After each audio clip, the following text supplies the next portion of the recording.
Hi, everybody. Thank you so much for joining us for our lab webinar on the effects of social media and on body image and mental health. You have three presenters today, Jeanette Roberg, Alice Jessen, and Katie DeGroot. Before I introduce your speakers for today, just a few key reminders that we will be having. This talk will run from 2 to about 3:20. And then from 3:20 to 3:30, about 5 to 10 minutes at the end, we will host a question and answer session. We will also be taking a quick break around 3 o'clock. So just a little reminder for that. And to please remember to mute your sound throughout the whole webinar. If you're comfortable, you can feel free to turn on your video. And if you have any questions, comments, throughout the webinar, feel free to drop that in the chat box. Like I mentioned, your speakers today are Jeanette, Alice, and Katie. Jeanette obtained a Bachelor of Science in Psychology from Brigham Young University. She's now pursuing a master's degree in clinical mental health counseling at the University of Utah. Jeanette works on the well-being team in the UTTEC lab, providing mental health services to middle schoolers. Alice Jessen obtained a Bachelor of Social Work from the University of Utah and is now pursuing a master's in school counseling from the University of Utah. She is currently a member of the well-being team in the UTTEC lab, working with students at Northwest Middle School. And Katie DeGroot obtained her Bachelor's of Science in Psychology from Weber State University and is now pursuing a master's in school counseling from the University of Utah. Katie has been a middle school writing teacher for several years and also works with the well-being team in the UTTEC lab at Clayton Middle School in Salt Lake City. Welcome, welcome Jenna, Alice, and Katie. We're really excited to have you here today. I am going to go ahead and turn it over to you.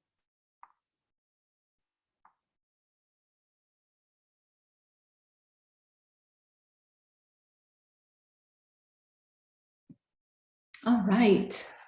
Welcome, everyone. It is so great to see you all today. My name is Katie, and my co-presenters are Alice and Jeanette.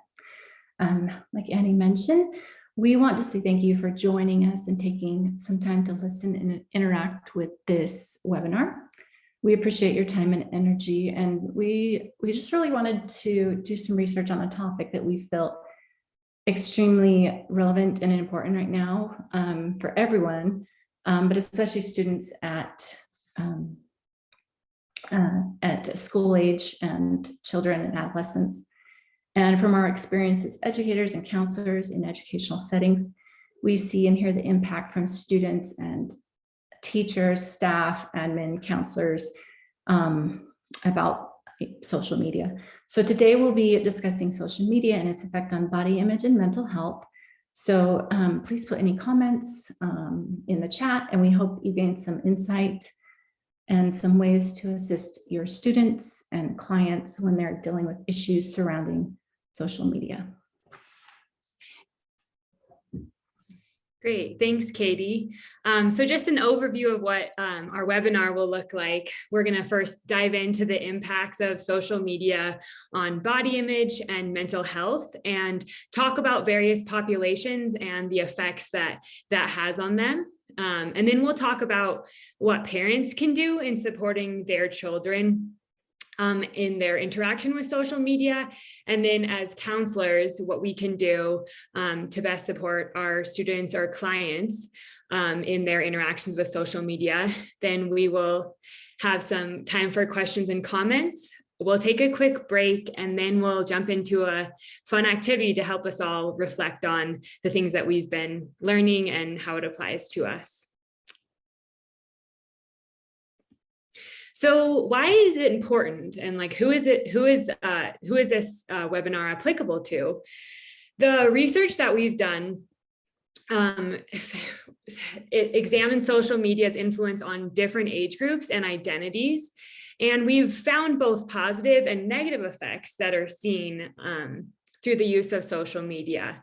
And we also have explored this topic through the cultural considerations of race and gender and how social media affects those more specifically, those populations more specifically. So really we see that the webinar could be applicable for anyone who uses social media or for the parents of kids that use social media, and then also for counselors and mental health professionals who will encounter mental health issues due to the effects of social media. So really, we see that it can be applicable to practically everyone. All right, so what's the big deal about social media? Why is it needing our attention to study? Well, according to a Pew Research study done in 2015, 9 out of 10 teens are using social media. So of those 90% of teens that are using it, 71% are using more than one platform. So as we can see, this is a huge percentage of our population. And so we figured it's worth diving into and understanding. We've seen that social media combines both media and peer influence in one. So it can be very powerful for teens and for people across the spectrum of age. Yeah, and we've seen that social media conveys messages of unrealistic body appearance, the importance of appearance, and also just the pressure to conform to different societal norms and expectations. So we found that it's a pretty big deal, and we've been excited to learn more about the effects. So starting out with pre-adolescence. So although adolescents have been targeted as the most likely time for the emergence of body dissatisfaction, we've started to see that there's a growing body of research that suggests that the dissatisfaction may be developing even earlier in childhood. So according to one study that we saw, body dissatisfaction in the form of wishing to be thinner has now been demonstrated in girls as young as 6 years of age. So of those girls that are 6 years old, 49% displayed a desire to be thinner. So really, we're seeing that in the pre-adolescence is when the effects of social media can begin. And so like their adolescent counterparts, pre-adolescent girls are also exposed to appearance ideals that are presented in the media and manifested among peers, which is indirectly related to the body dissatisfaction in the conversations that they have with their peers. So in pre-adolescence, we've seen that the greatest impact on mental health of social media was in self-esteem and well-being.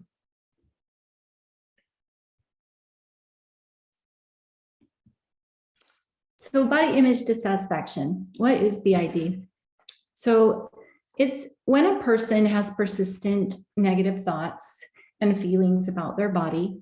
And it really is a troubling issue that we're seeing in pre-adolescents, teens, specifically in adolescent girls, including all cultural identities.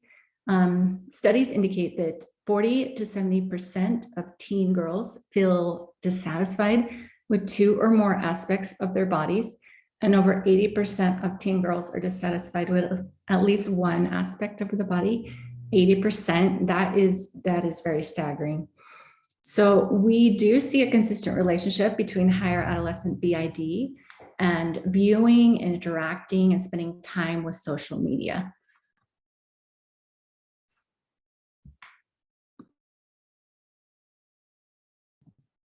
All right, so I wanted to talk a little bit about social media effects on adolescent girls. And so for adolescent girls, there's a lot of appearance-based social pressures that can lead to negative outcomes. And these are things like lowering body dissatisfaction and increasing disordered eating. And this appearance-based social pressure can come from what girls see on the media. So that's either their own personal social media accounts or even in the mass media. And appearance-based social pressure can also come from interactions with family and friends at home or in social settings. And a big part of appearance-based social pressure is the ideal thin body that is often portrayed in media. Social media apps contain filters that can be used to make the appearance look more beautiful or even more thin. And so that's a lot of what teenage girls see. And furthermore, social media often serves as an open platform to compare. So these comparisons can happen consciously or unconsciously and can cause a lot of damage, sometimes without the teen even really noticing that. These negative effects can include comparing social circumstances, social status, or physical looks. And these comparisons can happen passively as someone scrolling through images of peers, or it can happen in a more direct form as peers comment or react or even ignore a post that the girl made. And it's hard for teens not to be on social media, especially when all of their friends seem to be on social media. So at the same time, with all the negative consequences, it can be hard to see these teens suffering from the negative consequences. And that's part of why we wanted to talk about this and talk about who can help, which we'll get to later in our presentation. And also this brings us to a study by Zimmer-Gembeck. And the purpose of this study was to create a measure to assess for appearance-related social media use and preoccupation. So the authors believed that by identifying this, they might be able to better understand who's at highest risk for appearance-related clinical disorders. And these are things like anxiety, body dysmorphia, body dissatisfaction, disordered eating, and other issues. So in this study, they created a measure that was able to assess for those things. So now social media effect on adolescent boys. In the research, we found that there is not a lot of information about this topic for males, adolescent males. And there's actually been a call for more research in order to better understand the effects that boys experience. One article that we did find is this article by Szkorsky, if I'm saying that right, and it looks into the male population. So specifically, the researchers looked into the effect of sexual images on Instagram and how that affects boys. Actually, they looked at how that affects boys and girls. And with these images, researchers found that the muscular ideal is what's internalized for boys. So on the last slide, we talked about the thin ideal being internalized for girls. And this is what's often internalized for boys. And so as images of muscular men are repeatedly seen on social media, boys are internalizing the need to have a muscular body. And just an interesting piece that adds to our information here is that they also found that the thin ideal talked about on the last slide, in addition to that, this study also shows that girls internalize the muscular ideal in addition to the thin ideal. So just different things they're seeing on social media, and it really affects what they think their body must look like.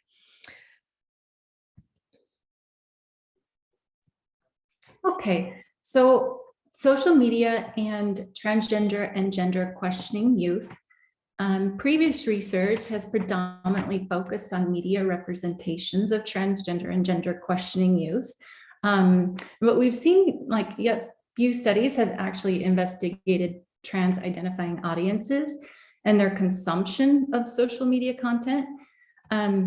So in 2003, some research on LGBTQ youth in the US and the UK, researchers Ryan and Rivers, they noted that LGBTQ youth are increasingly visible in society, and that this development has also brought some increased victimization online. And in the time since this research was undertaken, the visibility of transgender youth has become increasingly mainstream on television and film and on social media.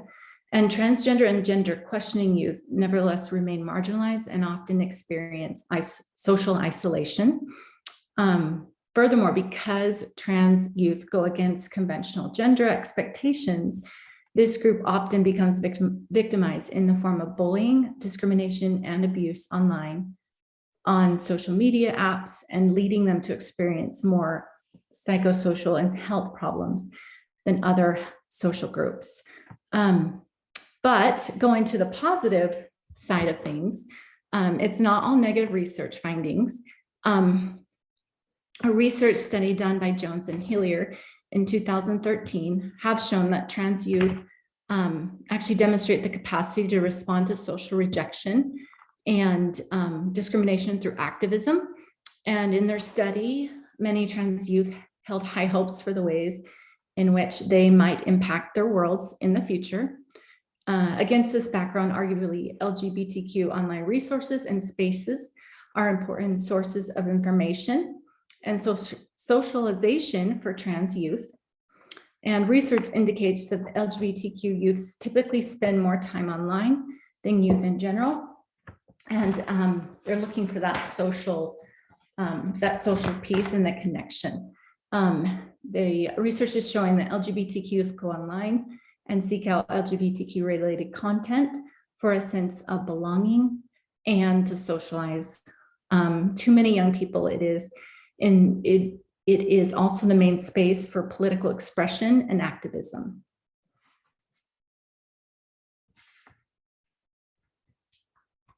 Okay, so this particular study on social media and teens' brains and behavior. So we wanted to take a deeper dive into this particular study because of what researchers looked at and the comprehensive aspect of viewing brain images and behavior. So this study was really fascinating. It was done in 2016. Researchers from UCLA had teens aged 13 through 18 interact with a variety of photos and content via Instagram while their brains were being viewed through an MRI, and the results were fascinating. So teens viewed photos where some had large number of likes, and then others had lower number of likes. And what the teens believed in this study, that the likes were coming from the teen peers in that big group. But in reality, the researchers actually decided ahead of time which photos should receive the large number of likes. And then the teens were actually told this piece of information at the conclusion of the study. So when the teens saw their own photos with a large number of likes and shares, the same brain areas that are activated, like when we eat chocolate or like winning money, they were actually activated. A region that was especially active is part of the striatum called the nucleus accumbens, which is part of the brain's reward circuitry. So this reward circuitry is thought to be particularly sensitive during adolescence. So when the teenagers saw their photos with a large number of likes, the researchers also observed activation in regions that are known as the social brain and the regions linked to visual attention. So another piece to this study, which was interesting. So in deciding whether to click that, like they liked that photo, the teenagers were highly influenced by the number of likes the photo had already received.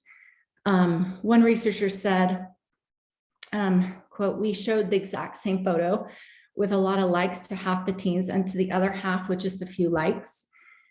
So when they saw the photo with more likes, they were significantly more likely to like it themselves. And then teens react differently to information when they believed that it had been endorsed by many versus few of their peers. So even if the peers that in that group were strangers, that mattered. So in teenagers' real lives, the influence of their friends is likely to be even more dramatic when interacting on social media.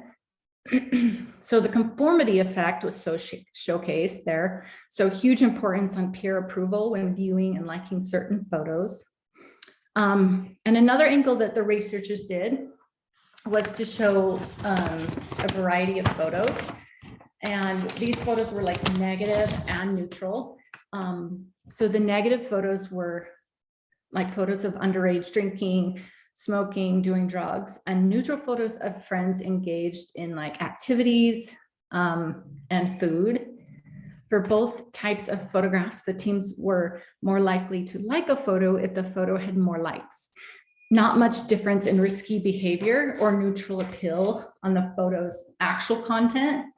But however, when the teens looked at the risky photos, they actually had less activation in areas associated with cognitive control and response inhibition, including the brain's dorsal anterior cingulate cortex.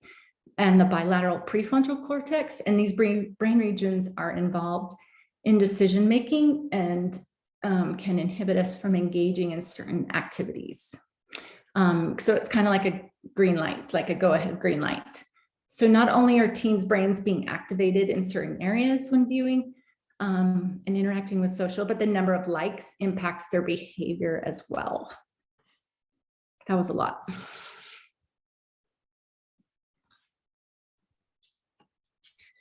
All right, so we're now going to watch a short video clip of a video about social media from a teen's perspective and just kind of see a visual of some of the things we've been talking about so far.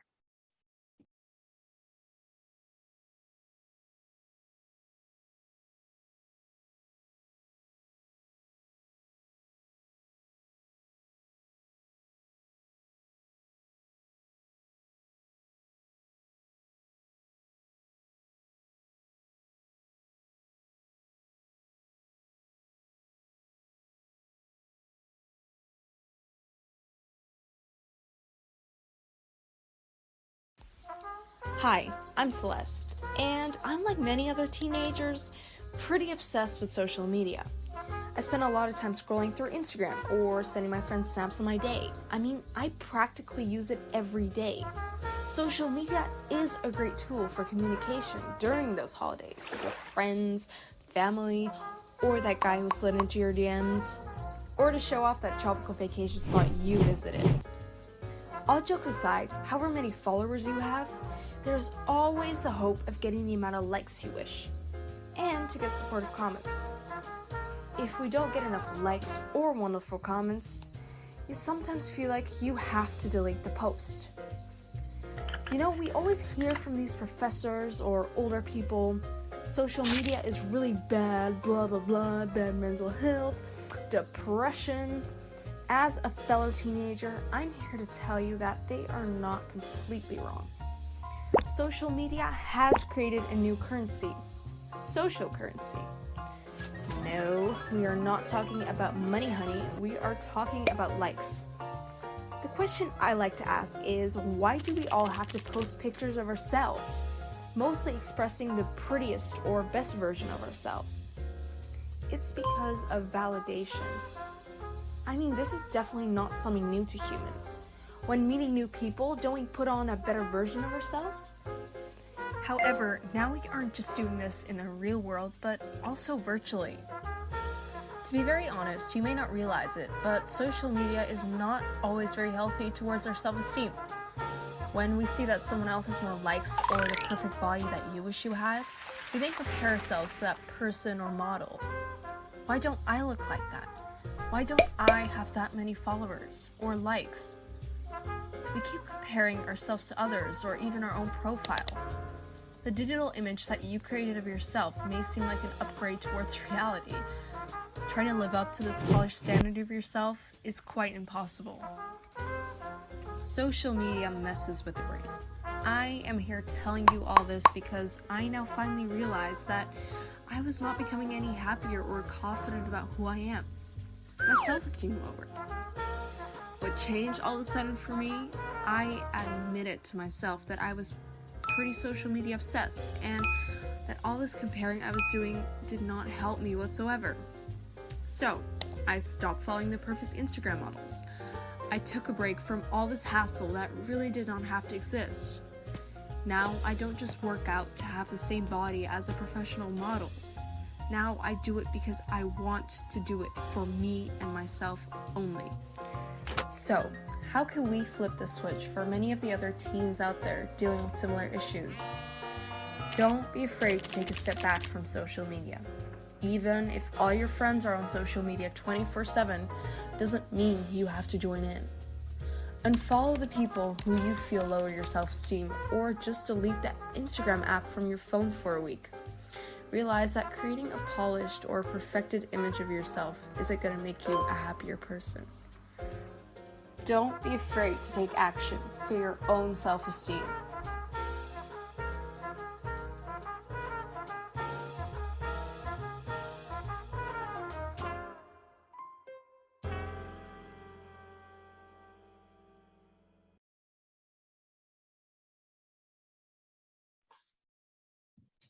Okay, so yeah, we just thought that that video was a good portrayal from a teen's perspective of some effects that social media could have for teens, and also some helpful tips that I think could be useful not just for teens, but for all social media users.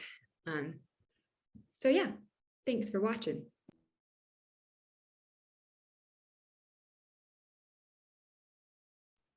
All right, so we are going to switch a little bit here in our presentation and talk a little bit more about adults. And we just felt it important to mention this, as later on in our presentation, we'll be talking about the different ways that adults, specifically counselors and parents, can help teens with social media use, as there's benefits and there's also there's pros and cons. And so also, it's good to talk about adults, because adults also face impacts of social media, positive and negative as well. And so as there's someone helping someone else, it's interesting to hear about what they might be going through as an adult themselves. And lastly, the effects that teens face with social media may carry on into adulthood. And so we want to spend a little time here just to touch on that. Awesome. Thanks, Jeanette. And if you wouldn't mind just switching back to the presenter view, if you could. Oh, sorry. No worries. Thank you.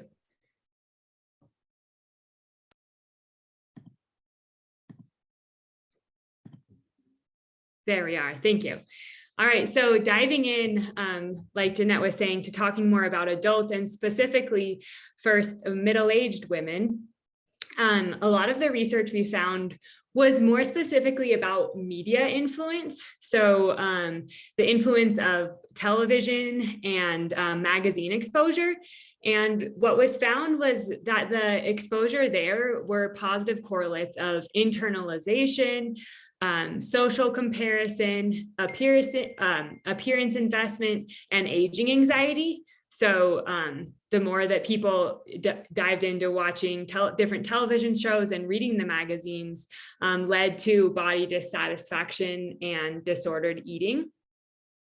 But I think an important thing to note is that there was practical implications of the findings, that is that the strategies aimed at challenging and minimizing these media processes may reduce some of the negative impact of media exposure in middle-aged women. So in making a cognizant effort to combat the effects of body dissatisfaction and disordered eating, really did have effect even in media exposure for middle-aged women.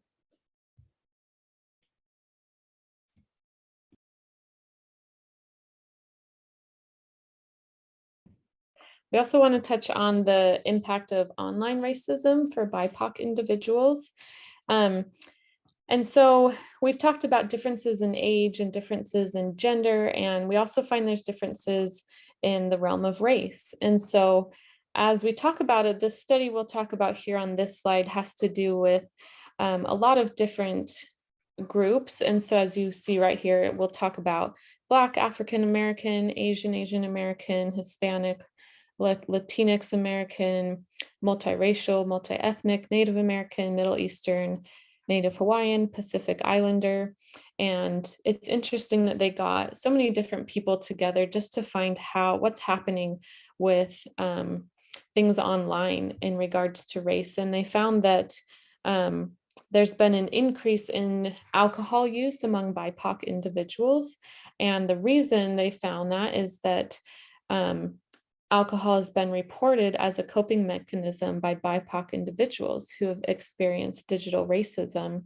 So they're experiencing this online and they find different ways to cope. And in this study, it was very popular to be coping with alcohol use. And in this study, they found that women compared to men experienced more distress from online racism. So as we look at this on a bigger picture, we wanted to just talk about how can we help? What can we do? And this study suggests healthy coping strategies and social support. So of course, helping those coping strategies be things that will help them in the short term and in the long term, and then providing social support and being more aware of what's happening. And then we wanted to talk about another study, and this is just used as an example about body image for African American women. This study talked about kind of a few things. So to start, just that it's really important to remember that there are multicultural variables in how a person sees themselves. And so here we'll look at African American women as an example to see this bigger picture. And so here, as you see at the top, these 3 bullet points are what many studies have found in the past, that when a group of people strongly identify with their ethnic group, and in this example, we're talking about African American women, that there's an increase in body image satisfaction, and that's due to a decrease in internalizing the mainstream views of thinness and attractiveness, and that this has often led to a decrease in disordered eating. And so what's really interesting is that a lot of studies have said that and talked about that and found that, but this study that I'm referencing here found that, it's important to look at different things. And for example, with the African American women, some things that were more important to them, some perceptual and attitudinal ideals were more focused on their hair texture, their skin tone, having a curvy body, and an attitude of being beautiful, or just meaning having self-confidence. And so this was more important to this group than, say, what we've talked about in the past during our presentation about having a thin body. And so it's just important to see that, yes, these studies at the top found that they didn't struggle with that idea of having a thin body, and that maybe decreased disordered eating, but it's just important to look at, okay, what's important to this group of people and how is that affected by different things in the media. Also importantly, this study talks about how there's a lack of African American women in the media, and also a misrepresentation in the media. So kind of what I touched on before, how that ideal of thinness is not a universal ideal. That's not important to everyone. We talked about that with teens and how they'll view that on social media and want to be thin themselves. And it's just important to remember that everyone has different values and ideals in talking about that. All right, so jumping into the older adult population, there's not a great deal of research that's focused on older adults and social media. However, one study we found was interesting.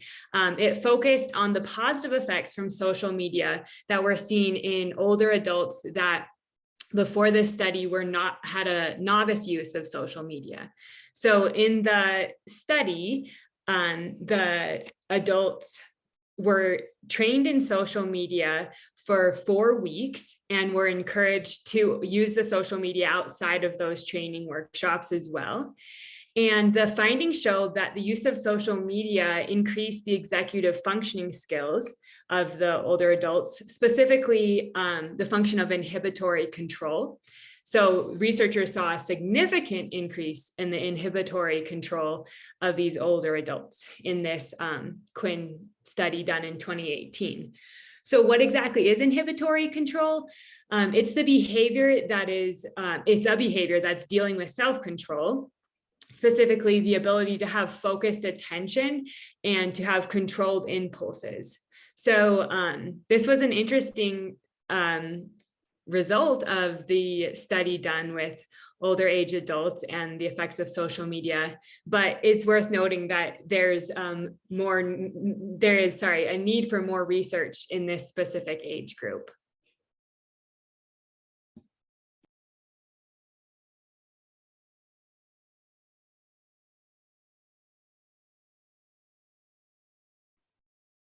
Okay, so let's ask the question, can the good outweigh the bad?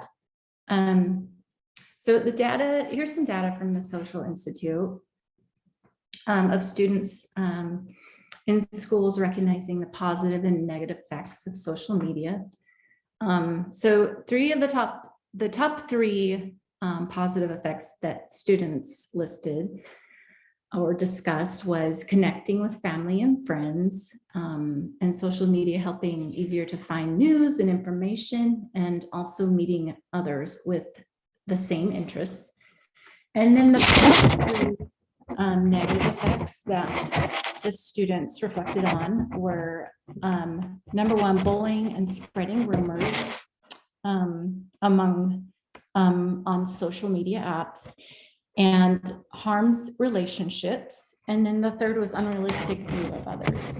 So all of these effects were playing into, really showing the other research studies that we went over. It's all highlighting that. So really, technology isn't going away anytime soon. So we need to look at what prevention practices we can put into place to help adolescents and children to navigate social media. So we're seeing the students, of course, identify social media with the good and the bad, but far too often they just hear the message that anything social media related is all bad.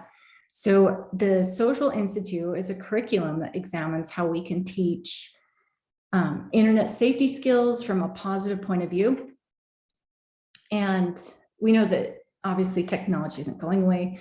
So they really push the focus of positive prevention practices that we can put in place to help students and others recognizing their own behaviors that may need attention. Okay, and then more on the Social Institute. It's really an amazing resource. The website is right there. It really is a resource for anyone. So parents, students, mental health professionals, and educators in schools. Their website is really easy to access and navigate, and it has a multitude of resources to access. It's a curriculum that's based on the need to change the message that we as society have given students about social media, to be aware of the concerns, but the approach is a positive direction. So the model aligns with the sociocultural theory because it encompasses all aspects of the student and how that plays in a role in students' internet skills. So I wanted to give you a little example of what the Social Institute kind of lens is. And so there's a YouTube link right there, if we wouldn't mind playing that.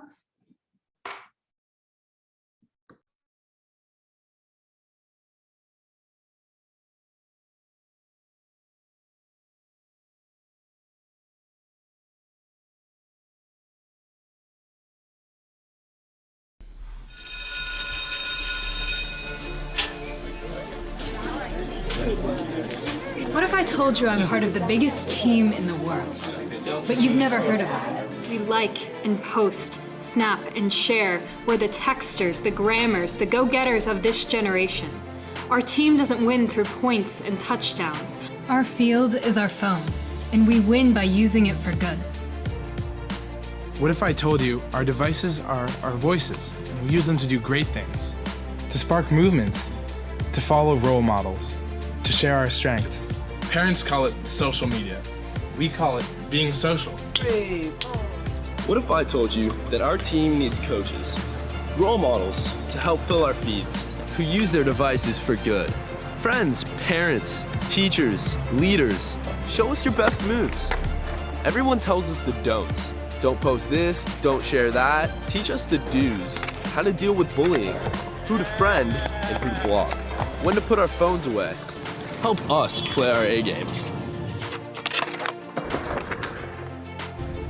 What if I asked you to join our team? Because you can.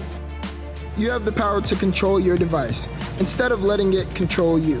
You too can turn it on and turn it up to spread good over hate, to download so you can uplift, to cyberback those who are cyberbullied, to strengthen your reputation, to represent something bigger than you.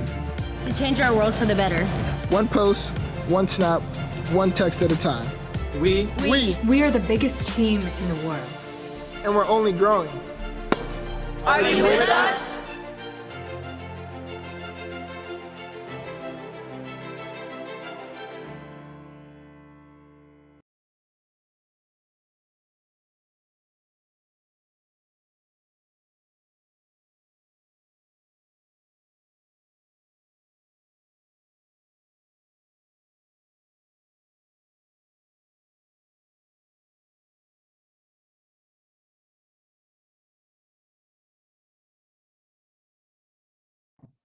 All right, so now we want to talk a little bit about how parents can help.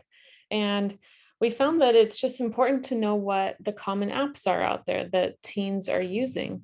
And so this graph kind of shows the data is from the fall of 2021 last year, and it shows what's popular right now. And so we see that Snapchat has had a long history of being at the top since really about spring of 2016. And then we see there was a rise recently in TikTok, another app. And I'll go through each of these on the next slide. And then we see that Instagram has been a popular app for teens to use as well. And so here we have listed just a few of the common apps that are used. And so here the first one is Snapchat, and this is the most popular app used by teens, as we saw in the graph. And with this app, users can send images, and you could put a little text on it or something if you wanted to add words to friends. And Snapchat also has some filters that can be used to change different settings on your picture. And then TikTok is the second most popular among teens. And this is a platform where users can share short videos. And it's also important with this app for parents to know about trends. TikTok often has different trends that are shared and become more and more popular, kind of has a ripple effect.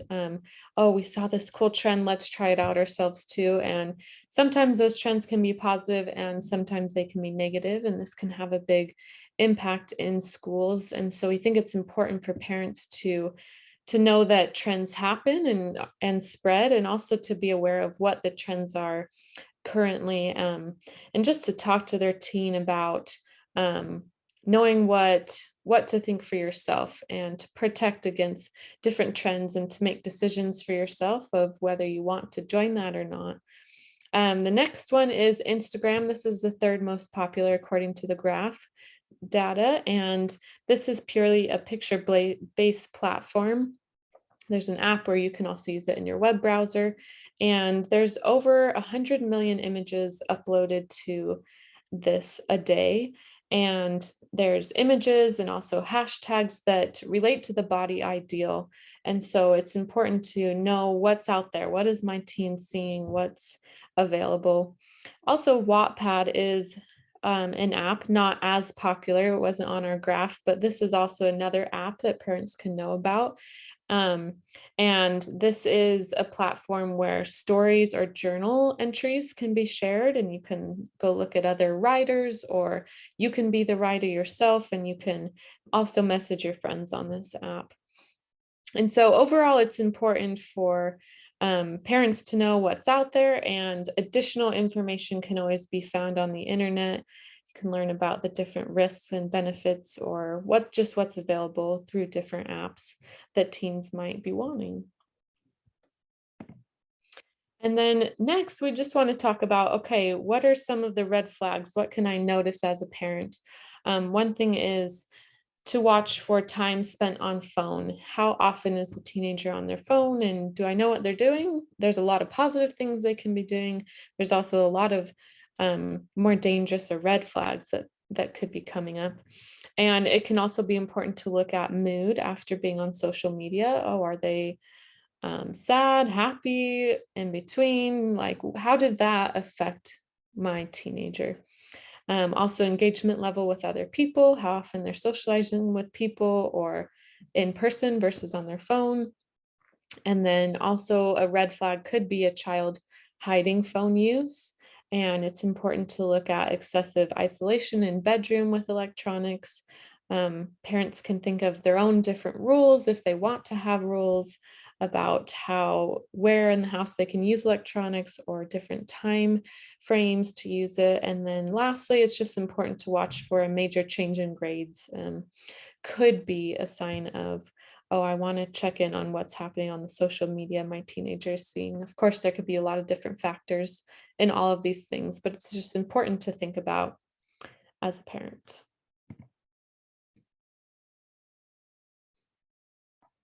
Okay, thank you. So let's jump into how we as mental health professionals can help. There is so many different ways and strategies. We just wanted to go over 6 different important ones that counselors can use to assist individuals with social media issues. So the first one is really looking at that family and peer, that social support. So counselors can help educate parents about their own attitudes about appearances and social media effect on children, and really how to discuss and talk to their kids about the beauty of individual differences and the positivity of all styles and body shapes and sizes, and also facilitate girls' development of really supportive friends. We see that kind of as really a defense to some of those negative impacts that social media can have. And those friendship groups are really important as kids age. And then also create and mentor friendship groups at schools and discuss positive attitudes towards appearances and safe and productive uses of social media.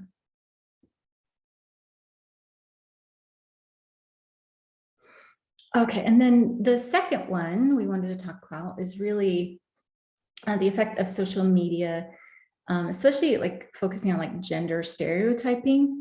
So children and teenagers and young adults and even middle-aged individuals can be assisted in recognizing the effect of how social media can push really unrealistic ideals about what a certain gender should be doing at any given age. And like, for example, the superwoman myth that like young mothers, young parents can do everything perfectly. So they can have that strong career and parenthood, that perfect house, chef level meals, etc. So that unrealistic ideal. And also really discussing the need for all genders to contemplate and really question the diverse roles that they may be interested in pursuing. And also challenge those gender roles that are expected, that in society ways expected to fill, and start discovering what makes them happy and feel fulfilled without the extreme influence of social media. Okay, so number 3, really we just want to emphasize, don't discount the positives and many beneficial uses from social media.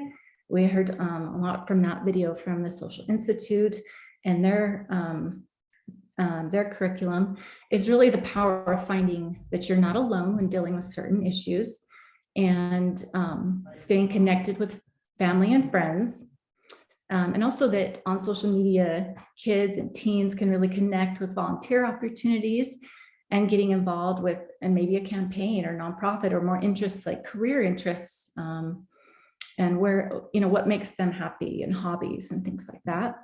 And also networking and client building, school marketing, and positive social groups. Okay, our next one of how we can help.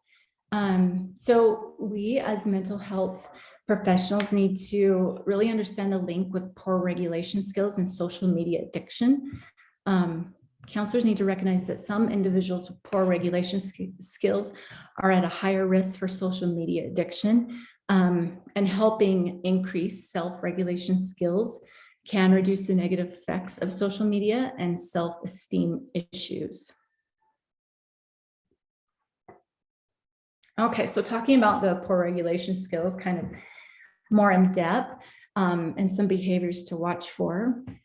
So number 1, social media use becomes compulsive, and you're always checking it. And number 2, not setting personal time limits, whether that be like mindful time limits, and you can discuss that with the student.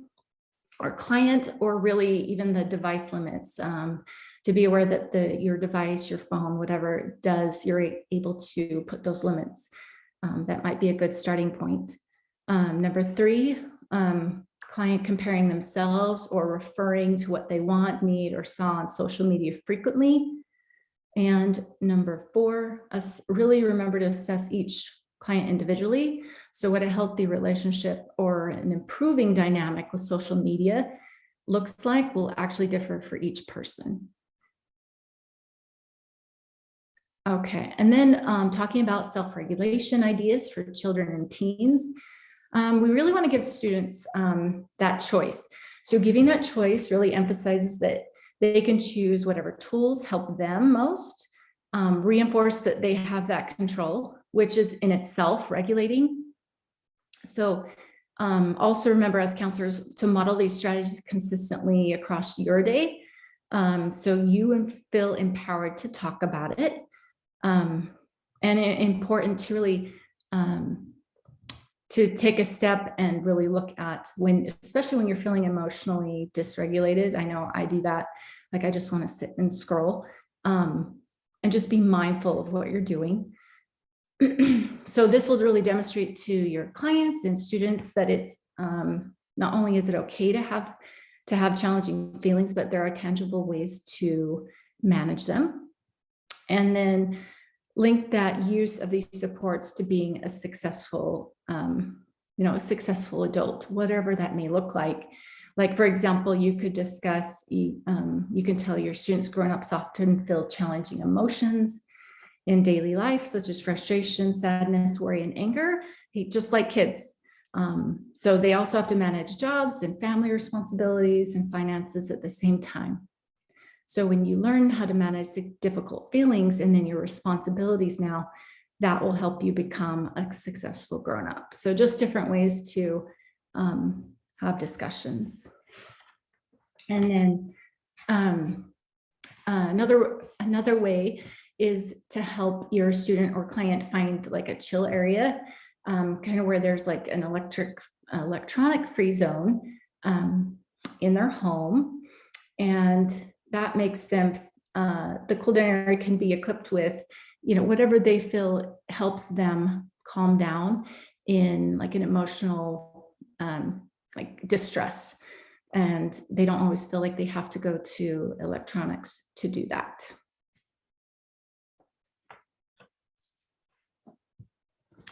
Okay, and then the 5th way is really focusing on introspection and how counselors can discuss and ask clients' inner feelings and thoughts prior to using social media and then after using social media.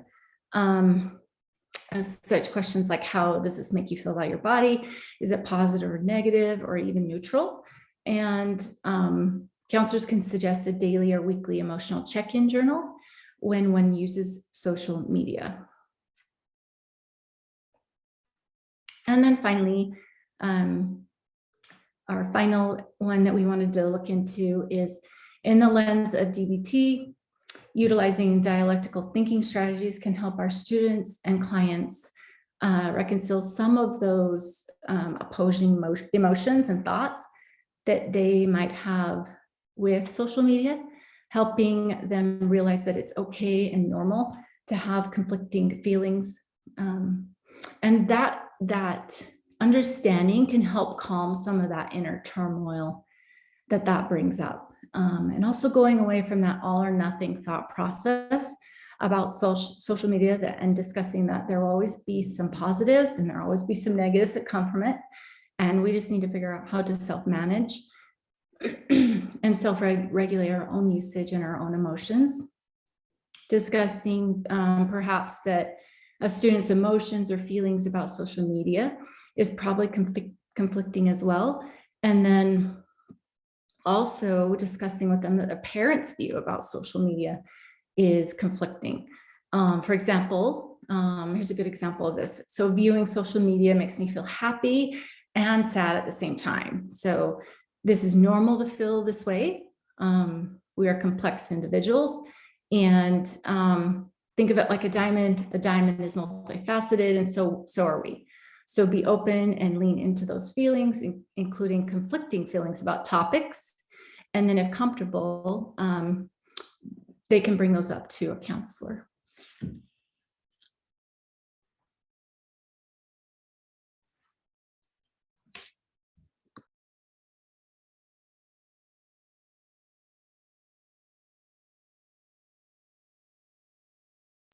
So that kind of wrapped up the information we had to present to you guys.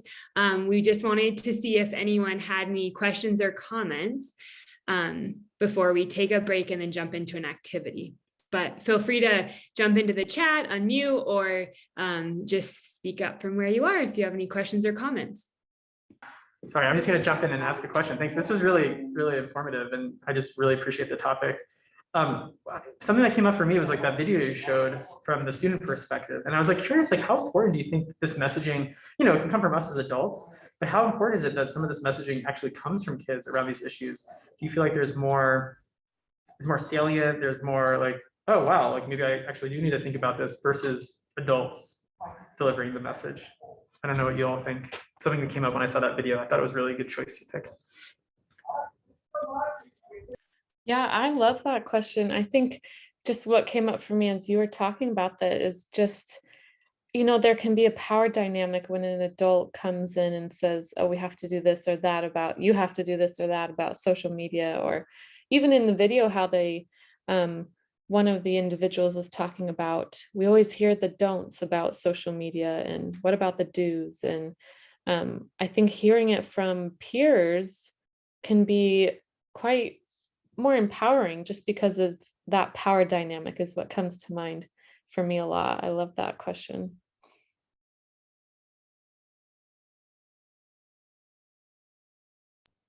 Yeah, thanks. I really see that same thing too. That power dynamic, I think, plays such a role in it. And I think if we can give like the replacement skill, what to do, and if that can get taught by someone who they're like receptive to, like I feel like there's actually a chance that like, you know, kids will listen to these things, because I think for the most part they want to be safe, they want to experience these things. It's just, it's tempting. Social media, for all that it's worth, I think gives a lot of temptation. Yeah, thanks for that answering my question. I appreciate it.